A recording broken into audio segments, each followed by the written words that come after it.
हमने पिछले वीडियो में नॉनवेज खाना पाप कर्म है या नहीं इस बारे में जाना था। उस वीडियो में जो भी बताया गया वो भगवान बुद्ध ने बताया है, वैसे ही बताया गया था। मैंने खुद का ओपिनियन लास्ट में दिया था कि मैं नॉनवेज क्यों नहीं खाता हूँ, लेकिन फिर भी बहुत से लोगों के कुछ क्वेश्चन थे, इसलिए आज हम जीवक सूत्र को डिटेल में समझेंगे, जिससे हम जान पाए कि नॉनवेज खाने के बारे में भगवान बुद्ध ने क्या कहा है।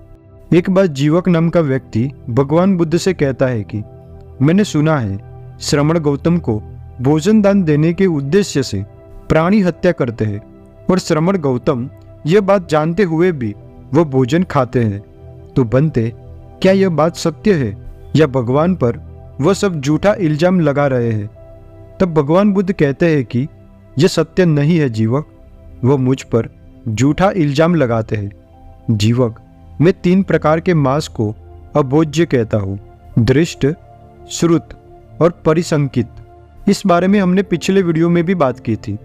अगर भिक्षु ने देखा है, सुना है, या फिर भिक्षु को सिर्फ शंका भी हो कि यह जो मांस का भोजन दान स्पेशली हमें उद्देश्य करके प्राणी हत्या करके बनाया हुआ है, तो उसे भिक्षु नहीं लेते हैं। अब जानते हैं कि एक भिक्षु कैसे भोजन खाता है। आगे भगवान बुद्ध बताते हैं कि जीवक, कोई भिक्षु किसी गांव या निगम के पास विहार करता है, वह भिक्षु मैत्रीपूर्ण चित्त उत्पन्न करके ही विहार करता है। जब कोई व्यक्ति भिक्षु को भोजन दान देने के लिए निमंत्रण देता है, तो इच्छा होने पर भिक्षु निमंत्रण को स्वीकार करता है। उस उपासक के घर जाकर बिछे हुए आसन पर बैठता है। तब भिक्षु यह नहीं सोचता कि यह उपासक मुझे बहुत अच्छा भोजन दे, यह उपासक हमें आगे भी इसी प्रकार का भोजन देता रहे। वह भिक्षु उस भोजन को अमूर्छित होकर, यानी कि जागरूक रहकर, अनासक्त होकर, यह भोजन सिर्फ मेरे शरीर को चलाने के लिए है, ऐसे ख्याल से खाता है। फिर भगवान पूछते हैं कि तो क्या मानते हो जीवक, क्या वह भिक्षु उस समय खुद को पीड़ा देने के बारे में या दूसरों को पीड़ा देने के बारे में, या खुद को या दूसरों को, दोनों को पीड़ा देने के बारे में चेतना रखता है क्या? जीवक कहता है, नहीं बनते। भगवान ने पूछा, क्यों जीवक, उस समय वह भिक्षु निर्दोष आहार का ही तो ग्रहण कर रहा है ना? जीवक ने हाँ कहा। तो ऐसे कोई भिक्षु बस अपने शरीर को स्थायी रखने के लिए और पेट की पीड़ा को दूर कर साधना कर सके, उस उद्देश्य से भोजन लेते हैं। भोजन खाते समय भिक्षु के मन में भोजन के प्रति आसक्ति नहीं होती, न ही वह स्वाद के प्रति आसक्त होता है। उनका चित्त मैत्री, करुणा, मुदिता और उपेक्षा युक्त होता है। फिर अंत में भगवान बुद्ध बताते हैं कि तथागत या तथागत के श्रावक के लिए उनको उद्देश्य कर भोजन दान देने के लिए कभी भी प्राणी हत्या नहीं करनी चाहिए। अगर कोई ऐसा करता है तो वह 5 कारण से पाप कर्म कमाता है। 1. जो ये कहता है कि जाओ उस जीव को लेके आओ, उस पहली बात से वो बहुत पाप कर्म कमाता है।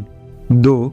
जो वो गले में रस्सी बांधकर प्राणी को खींचते हुए लाता है, तो उस प्राणी को अनुभव होने वाले दर्द और दुखी मानसिक वेदना के कारण पाप कर्म कमाता है।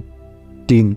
जब वो ये कहता है कि जाओ इस प्राणी को मार डालो, यह तीसरा स्थान है जहां से वो पाप कमाता है। 4. प्राणी को मारते समय प्राणी को जो दुख और दुर्मनस्य अनुभव होता है, उस चौथे स्थान से वह पाप कर्म कमाता है। और 5. वह इस अनुचित खाने को पवित्र भिक्षुओं को खिलाता है। यह 5वां स्थान है जहां से वह व्यक्ति पाप कर्म कमाता है। ऐसे भगवान बुद्ध बताते हैं कि कभी भी भिक्षुओं को उद्देश्य करके, उनको भोजन दान देने के उद्देश्य से कभी भी प्राणी हत्या कर मांस नहीं देना चाहिए। वह व्यक्ति इस 5 कारणों से बहुत पाप कमाता है।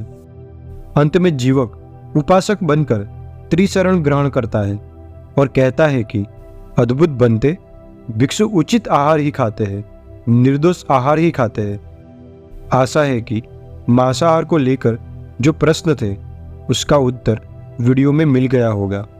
Thank you so much for watching. नमो बुद्धाय। सबका मंगल हो।